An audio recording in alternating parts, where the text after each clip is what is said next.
ओम नमो भगवते वासुदेवाय। ओम नमो भगवते वासुदेवाय। ओम नमो भगवते वासुदेवाय। नारायणं नमस्कृत्य नरं चैव नरोत्तमं देवीं सरस्वतीं व्यासं ततो जयमुदीरये।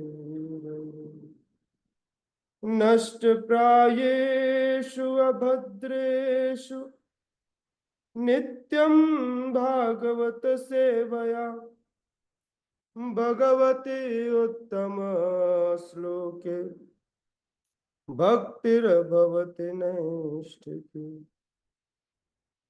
कृष्णाय वासुदेवाय देवकी नंदनाय च नंदगोपकुमाराय गोविंदाय नमो नमः। ॐ अज्ञानतिमिरन्धस्य ज्ञानञ्जनशलाकया चक्षुरुन्मीलितं येन तस्मै श्रीगुरवे नमः। श्रीचैतन्यमनोभीष्टं स्थापितं येन भूतले स्वयं रूप कदा मह्यं ददाति स्वपदान्तिकम्। वन्देऽहं श्रीगुरोः श्रीयुतपदकमलं श्रीगुरुन् वैष्णवांश्च श्रीरूपं साग्रजातं सहगण रघुनाथान्वितं तं सजीवं साद्वैतं सावधूतं परिजन सहितं कृष्ण चैतन्य देवं श्री राधा कृष्ण पादं सहगण ललिता श्री विशाखान्वितांश्च नमो विष्णुपादाय कृष्ण पृष्ठाय भूतले श्रीमते भक्ति वेदांत स्वामी नित्य नामिने। नमस्ते सारस्वत देवी गौरवाणी प्रचारिणे निर्विशेष शून्यवादी पाश्चात्य देश तारिणे। हे कृष्ण करुणा सिंधु दीनबंधु जगतपते गोपेश गोपिका कांत राधा कांत नमस्तुते। तप्त कांचन गौरांगी राधे वृंदावनेश्वरी वृषभानुसुते देवी प्रणमामि हरे प्रिय। वाञ्छाकल्पतरुभ्यश्च कृपा सिन्धुभ्यैव च पतितानां पावनेभ्यो वैष्णवेभ्यो नमो नमः। जय श्री कृष्ण चैतन्य प्रभु नित्यानंद श्री अद्वैत गदाधर श्रीवासादि गौर भक्त वृंद। हरे कृष्णा कृष्णा कृष्णा हरे हरे हरे राम राम राम हरे हरे। हरे कृष्णा। स्वागत है हरे आप कृष्णा सभी। प्रभु जी, धन्यवाद। श्रीमद् भगवद गीता के इस सुबह के सत्र में आप सभी श्रवण कर रहे हैं भगवत वाणी भगवत गीता। गत दिनों हमने अध्याय 13 के श्लोक क्रमांक 13 और 14 की चर्चा की थी, राइट? जी प्रभु जी। जी प्रभु जी। आज श्लोक क्रमांक 15 से आगे बढ़ेंगे।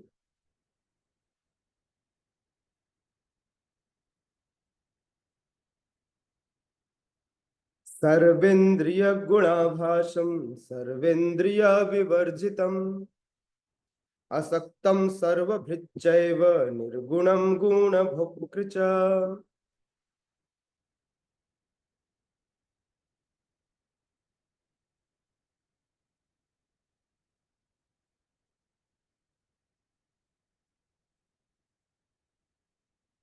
सर्वेन्द्रिय गुणाभासम सर्वेन्द्रिय विवर्जितम अशक्तम सर्वभृच्चैव निर्गुणं गुणभोक्त च।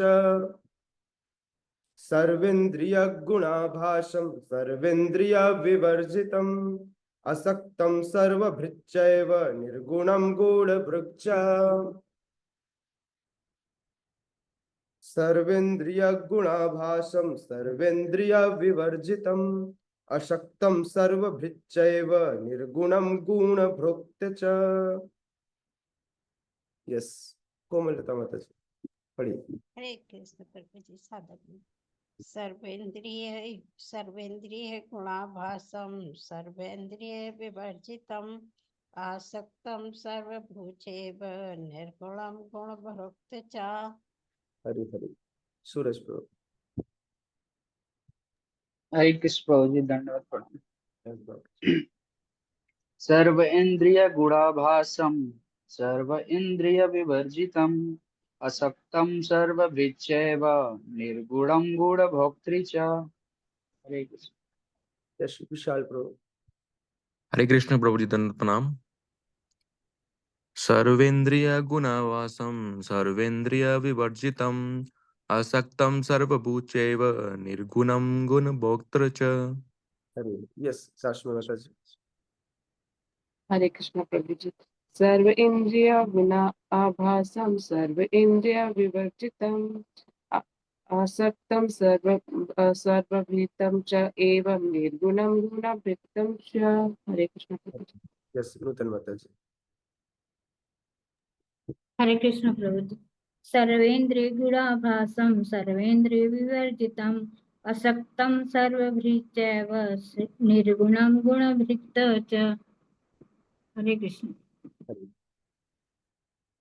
विशाल प्रभु ठीक है? जी प्रभु जी, थोड़ा गला सूख गया था, अभी पानी पिया, ठीक है। ठीक है, सभी ने ले लिया? जल ले लीजिए हल्का हल्का सभी लोग। ज्यादा अच्छा होगा काली मिर्च गुड़ पानी ले तो ज्यादा अच्छा होगा पेट के लिए, जिन्होंने निर्जला किया है। तो हरे अब कृष्ण प्रभु जी। मैं नहीं कर पाई निर्जला, कोई बात नहीं माता जी, आपके लिए है ही नहीं, आपके लिए क्योंकि आवश्यक मेरा नहीं। बीपी लो रहता है ना प्रभु जी, इस जरूरत कारण। नहीं, जरूरत नहीं माता जी, है ना? बिल्कुल जरूरत नहीं आप। हरे कृष्ण प्रभु जी, दंड प्रणाम। जी। प्रभु जी, मैं भी प्रभु जी कल मतलब निर्जला नहीं कर पाया, मैं कि 4 बजे तक मैं रहा, उसके बाद प्रभु जी हिम्मत टूट गई तो मैंने फिर किया, फलाहार किया प्रभु जी। नहीं, कोई अपराध नहीं इसमें, कोई अपराध, भगवान कभी अपराध नहीं लेते। आपने कोई पाप थोड़ी किया है, आपने कोई अपराध थोड़ी किया है ना, कोई इशू नहीं। प्रभु जी चलिए मैं पढ़ूं? पढ़ेंगे, पढ़िए। हरे कृष्ण प्रभु जी, दंड प्रणाम। सर्व इंद्रिय गुण आभासम सर्व इंद्रिय विवर्जितम असक्तम सर्वभूत च एव निर्गुणम गुणभोक्त च। हरे कृष्ण प्रभु जी। शब्दार्थ अनुवाद एवं तात्पर्य। हिज डिवाइन ग्रेस अभय चरण अरविंद भक्तिवेदांत स्वामी श्रील प्रभुपाद के द्वारा जगत गुरु श्रील प्रभुपाद की इच्छा। परमात्मा समस्त इंद्रियों के मूल स्रोत है, फिर भी वे इंद्रियों से रहित है। वे समस्त जीवों के पालन करता होकर भी अनासक्त है। वे प्रकृति के गुणों से परे और फिर भी वे भौतिक प्रकृति के समस्त गुणों के स्वामी हैं। इसको कुछ इस तरह से समझिए कि एक व्यक्ति अपने घर का पालन करता है, किंतु उस घर में उसे कोई आसक्ति नहीं, इवन दो उस घर का स्वामी है, उसकी बीवी, उसके बच्चे सहित वह घर, उसकी संपत्ति, वह सबका पालन पोषण करता है, सबको प्रेम दिखाता है, प्रेम भी करता है, आसक्त नहीं है ना। भगवान हम सबको बहुत प्रेम करते हैं, इस भौतिक जगत से भी प्रेम है उनको, लेकिन इस पर आसक्त नहीं है। परमात्मा समस्त इंद्रियों के मूल स्रोत है। हमारी इंद्रियों में जो ताकत है, बोलने की, देखने की, कहने की, कुछ करने की, ये सब भगवान से आई है।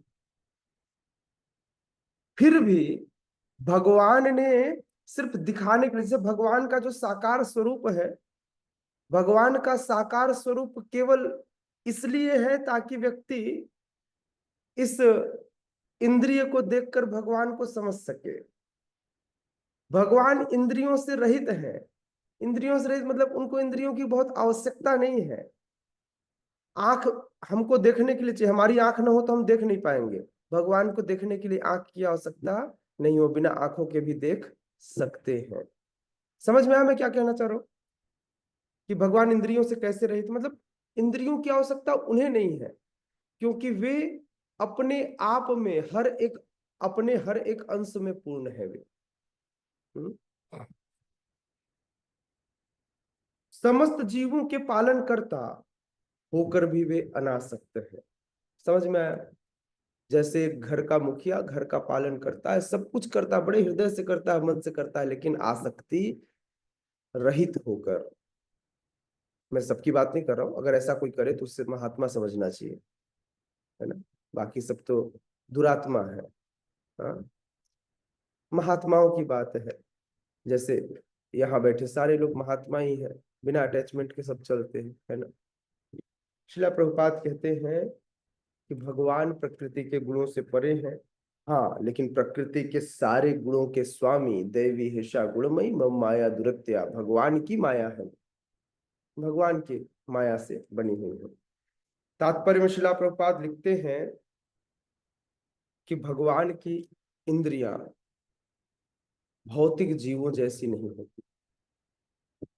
वास्तविक में जीवों में भी आध्यात्मिक इंद्रियां होती हैं, लेकिन समय के साथ भौतिक कलमशता से वह ढक जाती है। समय के साथ भौतिक कलमशता से वह ढक जाती है। वास्तव में यह जो हम सबके पास इंद्रियां हैं, यह दिव्य हैं और दिव्य रूप से भगवान की सेवा के लिए है, लेकिन जैसे इस भौतिक संसार के संसर्ग में आती है, वैसे ही यह इंद्रियां अपने आप को ग्रेटिफाई करने का कारण ढूंढने लगती है। इसको कहते हैं भौतिक कलमशता से ग्रस्त होना। जब अपने आप को संतुष्ट करने के लिए अनेकानेक रूप में व्यक्ति प्रयासरत होता है, तो इसे कहते हैं भौतिक संसार में कलमश को पा लेना।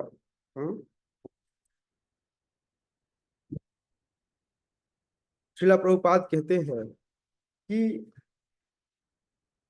जो इंद्रिय कार्य है भौतिक संसार में, इंद्रियों के सारे कार्य भौतिक पदार्थ से प्रकट होते हैं। कैसे? इंद्रियों के क्या कार्य है? आंखें क्या देखती हैं? इस भौतिक संसार को। कानें क्या सुनना चाहती हैं? Material songs, material knowledge, like that. हाँ, हाथ क्या करता है? विविध काम करता है, अलग अलग चीजें बनाता है। माइंड क्या करता है? माइंड और इंटेलिजेंस दोनों भौतिक चीजों को बनाने में लगा हुआ है, मशीनरी बनाता है, ये करता है, वो करता है, रिसर्च करता है, सारा कुछ करता है। तो आप देखेंगे कि ये जो इंद्रियां हैं, इंद्रियों के विषय का जो प्राकट है, इस सब का जो विषय है, विषय सारे भौतिक है, सारे मटेरियल सब्जेक्ट है। इसका मूल कारण क्या है कि हमारे विषय भौतिक क्यों है? कारण यह है कि यह भौतिक कलमशता से आच्छादित है। जो चश्मा लगा है, ये सारे चश्मे मटेरियलिस्टिक चश्मे, दिव्य चश्मे नहीं है। अगर दिव्य चश्मा अर्जुन की तरह होता तो हमारा विषय जो है, सब्जेक्ट जो है, वह दिव्य हो जाता, आध्यात्मिक हो जाता। लेकिन चूंकि चश्मा मटेरियलिस्टिक लगा, इसलिए दिखाई भी हमें मटेरियल चीजें देती है। इसलिए हमें गुरु से, वैष्णवों से दिव्य चश्मे को बार बार मांगना चाहिए। चक्षुरुन्मीलितम येन तस्मै श्री गुरुवे नमः। हमें वह चक्षु, वह चश्मा मांगना चाहिए, वह आंख मांगनी चाहिए, जिससे कि हम अज्ञान रूपी अंधेरे से ज्ञान की ओर, ज्ञान के अंजन की ओर, ज्ञान के काजल की ओर बढ़ सके। काजल लगाने से आंख साफ होता है, राइट? पहले जब ओरिजिनल, आजकल काजल में केमिकल होता होगा मुझे नहीं पता, लेकिन पहले जो काजल जो घर पे पारा जाता था, उसको आंख में इसलिए लगाया जाता था क्योंकि उससे आंख की ज्योति बढ़ती थी। वो बहुत दिव्य तरीके से बनाया जाता था। घी से, घी को जला करके घी का उत्पाद हुआ। घी आंखों के लिए बहुत अच्छा माना गया है। घी तो पूरे शरीर के लिए अच्छा माना गया है।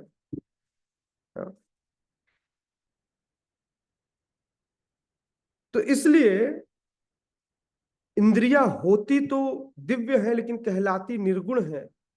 गुण का अर्थ है भौतिक गुण, और लेकिन उनकी इंद्रियां भौतिक आवरण से रहित है। हाँ,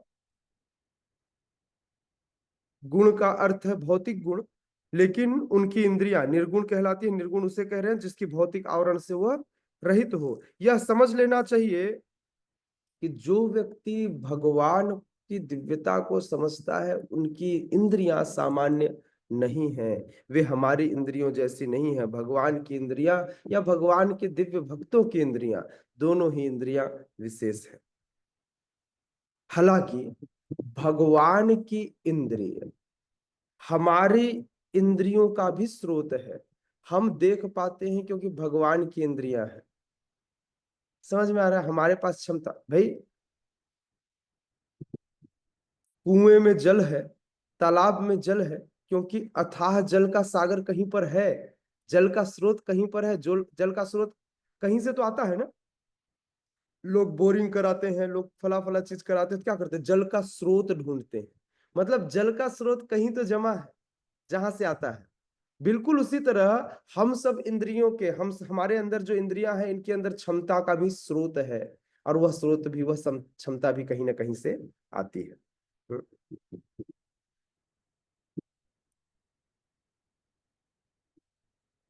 श्वेता सुतर उपनिषद में एक वर्णन आता है, अपाणिपादो जवनो ग्रहिता, अर्थात श्री भगवान के हाथ भौतिक कलमशों से ग्रस्त नहीं होते, अतएव उन्हें जो कुछ अर्पित किया जाता है उसे वे अपने हाथों से ग्रहण करते हैं। हमको कोई दे तो हम उस चीज से आसक्त हो जाते हैं, अथवा खोल कर देखे, अगर गिफ्ट अच्छा नहीं लगा तो गुस्सा भी हो जाते हैं।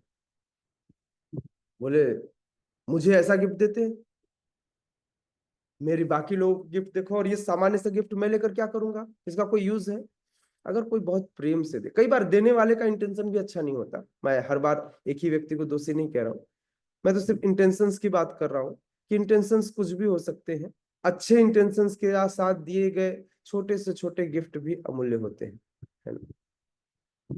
तो श्रील प्रभुपाद बता रहे हैं कि भगवान के हाथ भौतिक कलमश से ग्रस्त नहीं है, वे सबको बड़े प्रेम से स्वीकार करते हैं। अथवा भगवान के पास कोई चीज जाते ही वह चीज दिव्य हो जाता है, अत्यंत दिव्य हो जाता है।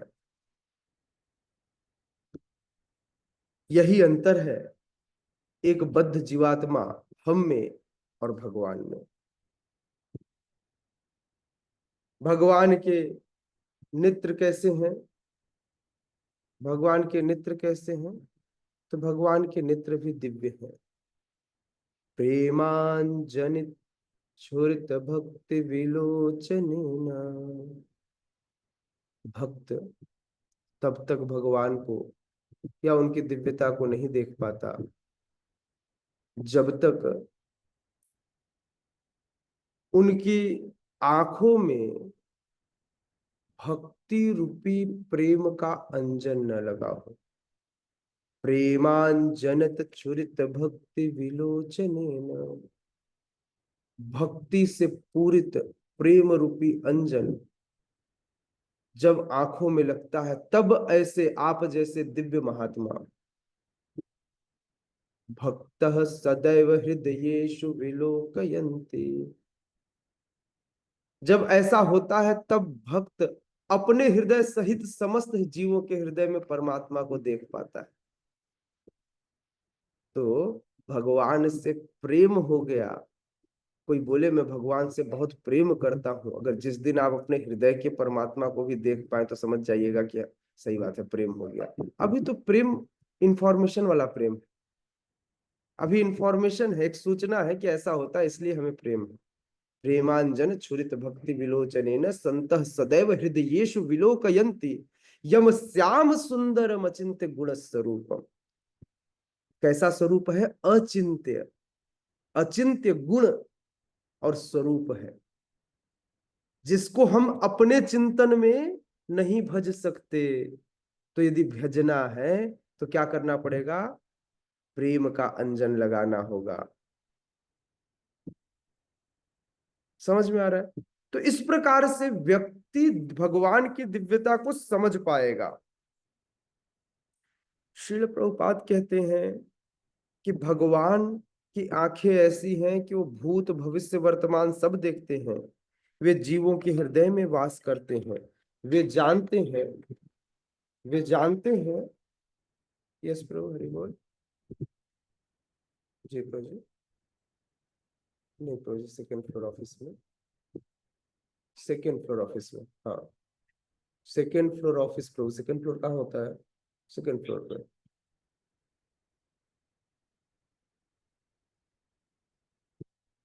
श्रील प्रभुपाद, श्रील प्रभुपाद कहते हैं कि भगवान जीवों के हृदय में वास करते हैं और वे जानते हैं, वे जानते हैं कि एक व्यक्ति ने भूतकाल में क्या किया है।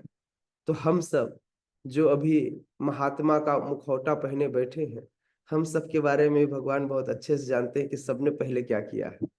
हाँ, हर व्यक्ति के हृदय में परमात्मा थे और हर व्यक्ति के चीजों का जो रिकॉर्ड है ना, वो भगवान के पास है। वो अलग बात है कि हम प्रेम से जाए तो भगवान सारा कुछ भुला करके आगे का देख ले।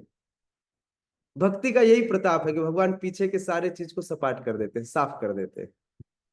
यही विशेषता है भक्ति की, है ना? भक्ति की यह विशेषता है कि सारी चीजें,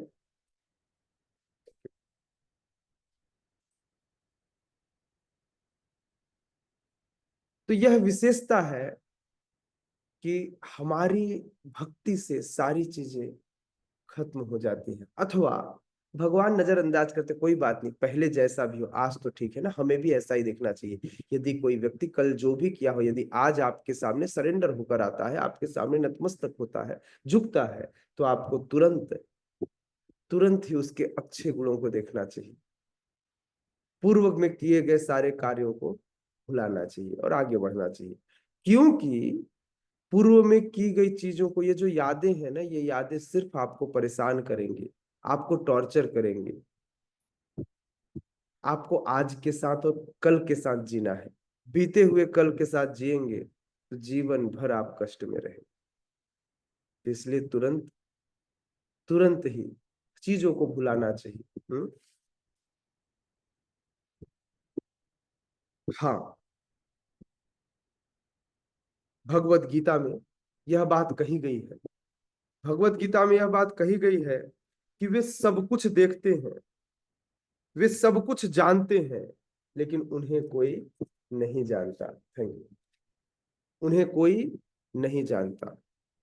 आप पाए और भाई, उन्हें कोई नहीं जानता। भगवान ऐसे हैं जिसे जानने के लिए, है ना? हरे कृष्ण प्रभु जी, आप पहले पारण करिए। हाँ,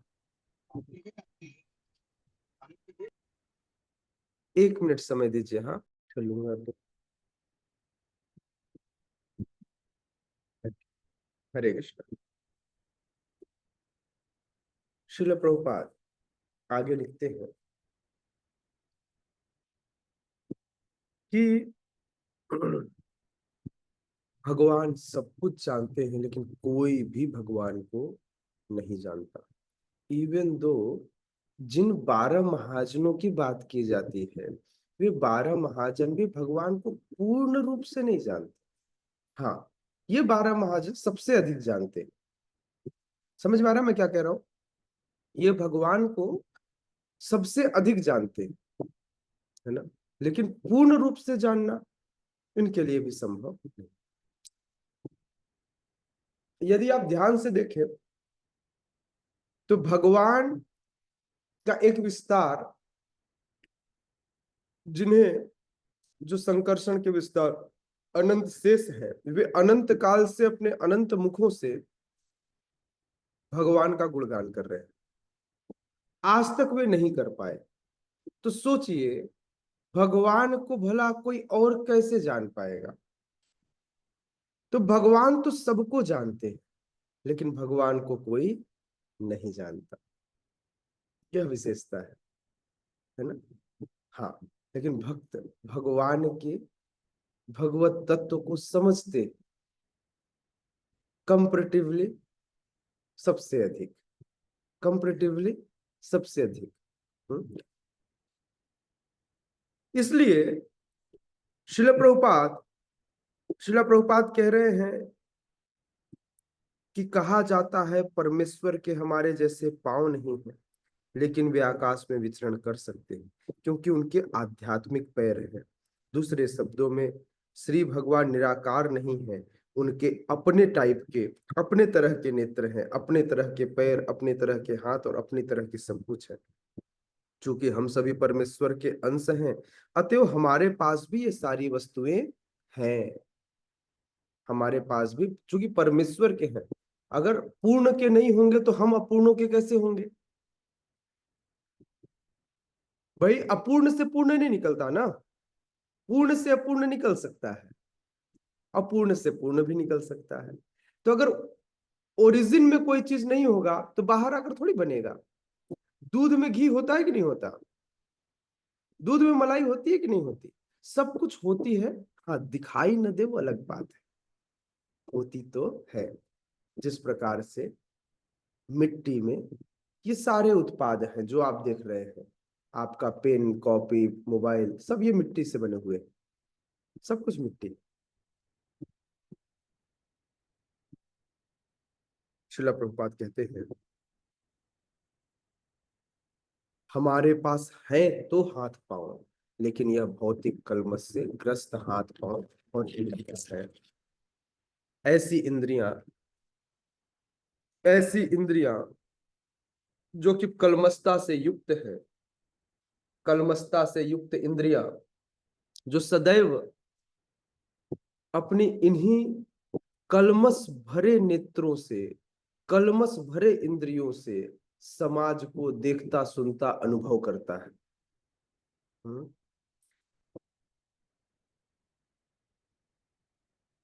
भगवान जब प्रकट होते हैं इस भौतिक जगत में आकर, तो ऐसा शास्त्र कहता है कि भगवान तब भी दिव्य रूप में आते हैं अपनी अंतरंगा शक्ति के साथ। उस समय भी इवन दो वे भौतिक संसार में प्रवेश करते हैं, लेकिन भौतिक कलमशता से तनिक भी प्रभावित नहीं होते। हम भी शुद्ध व्यक्ति थे, लेकिन जब इस संसार में आए तो यहाँ की कलमशता से प्रभावित हो गए, लेकिन भगवान प्रभावित नहीं होते, वे अपनी अंतरंगा शक्ति से युक्त होकर आते हैं। तो फिर बोले, प्रभु जी फिर ऐसा क्यों हुआ कि राम जी अपनी प्रिय पत्नी माता सीता के खो जाने पर विलाप कर रहे थे? भगवान मर्यादाओं का उल्लंघन भी नहीं करते। भगवान जिस जगह पर जाते हैं वहां की मर्यादा का पालन किया जाता है। जैसे मान लीजिए कि सूरज प्रभु की पत्नी खो जाए, वैसे तो है नहीं, तो अभी खोई हुई है, तो सूरज प्रभु कई बार माथा पीट पीट कर रोते रहते हैं, हाय भगवान मेरी पत्नी खो गई। तो इस समाज में व्यक्ति की जब कोई निज बहुत प्रिय चीज खो जाती है तो व्यक्ति रोता है, बिलबिलाता है, विरह में इधर उधर भागता है। हर व्यक्ति के पास पत्नी है नहीं है? विशाल प्रभु के पास है पत्नी, है ना, रोज जेब में रखी होती है। बीवी गुम जाए तो चलेगी, जेब वाली बीवी नहीं गुमनी चाहिए। वो अच्छा 10 मिनट के लिए कहीं पर छोड़ के आ जाओ गलती से, फिर देखो क्या हालत होती है। प्रभु जी प्रभु जी प्रभु जी मेरा मोबाइल, प्रभु जी मेरा मोबाइल, प्रभु जी। 10 मिनट में कितनी प्यारी बीवी है, नहीं? सारा काम करके देती है। तो हर किसी के पास पत्नी है, चाहे वो भावना माता जी हो, कोमललता माता जी हो, नूतन माता जी हो, उर्मिला माता जी हो, सूरज प्रभु हो, विशाल प्रभु हो, दिव्यलोचन प्रभु हो। हाँ, हर के पास अपनी अपनी बीवी है। ये सारे पति हैं जितने यहाँ बैठे हैं, इसमें से कोई भी पत्नी नहीं है। आप लोगों को क्या लगता है, इसमें से कोई पत्नी है ना? हर व्यक्ति यहाँ अपने आप को पति मानता है। प्रवृत्ति पति वाली है, लेकिन है सबके सब पत्नी। इसमें से कोई भी पति नहीं है। दोनों बातें मैं एक साथ कह रहा हूं। हर व्यक्ति अपने आप को पत्नी नहीं मानता है, हर व्यक्ति पत्नी ही, हर व्यक्ति अपने आप को पति मानता है। लेकिन है हर व्यक्ति पत्नी ही, मानता जरूर अपने आप को पति हो, लेकिन है क्या वो पत्नी। पत्नी मतलब प्रकृति, क्योंकि स्वामी और पति तो एक ही है। कौन? कृष्ण। उसके अलावा बाकी सब पत्नियां हैं। पति केवल एक कृष्ण, बाकी सब पत्नियां हैं, बाकी सब स्त्री है, बाकी सब प्रकृति है। एक ही पुरुष है। कौन? कृष्ण। कृष्ण के अलावा कोई दूसरा पुरुष नहीं।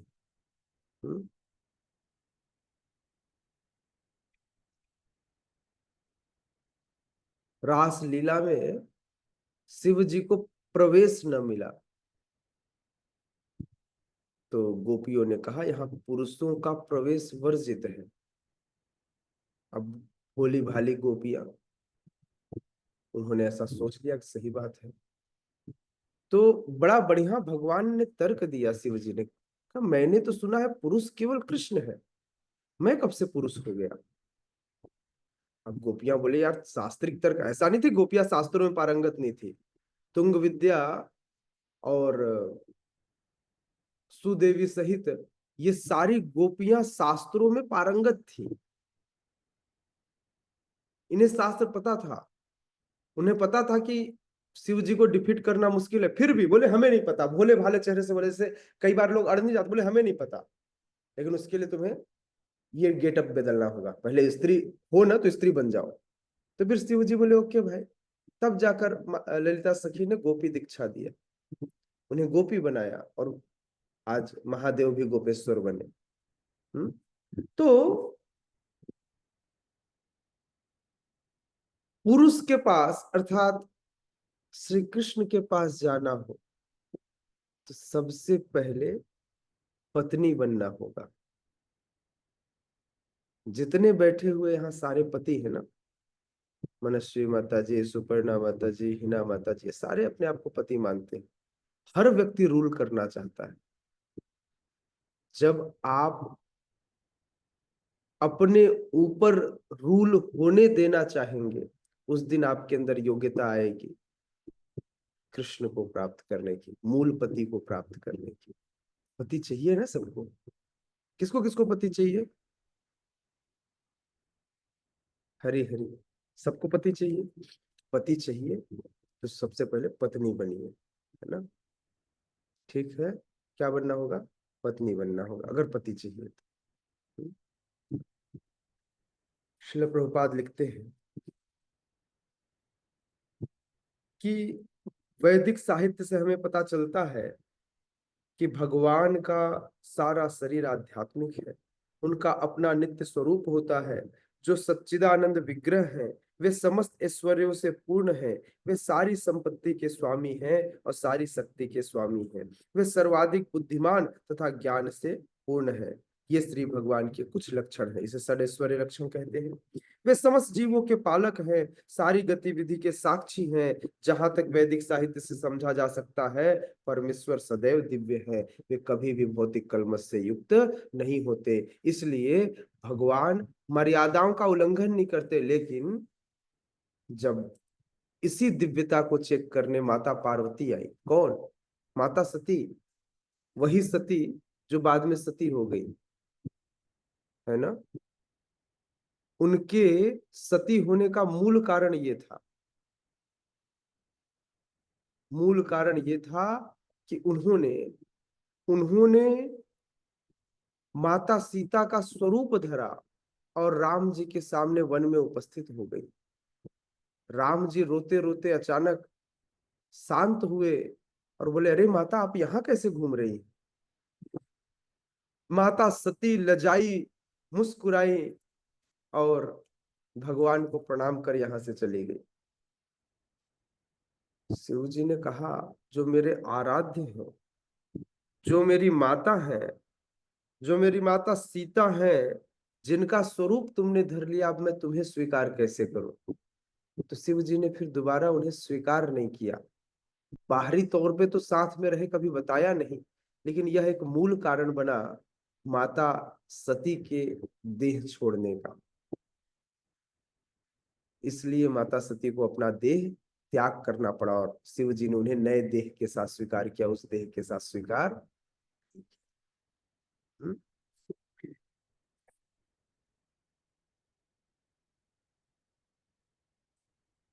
तो इसलिए जो व्यक्ति निर्विशेषवादी है, निराकारवादी है, वे सब भौतिक कलमश से युक्त हैं, अतः वे भगवान को देखने में सक्षम नहीं। भगवान को देखने के लिए व्यक्ति के पास दिव्य आंखों की आवश्यकता होगी। जिन व्यक्तियों ने अपने आंखों में दिव्य चश्मा लगाया, केवल वे ही भगवान को देख पाएंगे, अन्यथा भगवान को नहीं देख पाएंगे। Okay, thank you so much. Hare Krishna. Yes जगत मोहन प्रभु, हरे कृष्णा। दंडवत प्रणाम। यस प्रभु।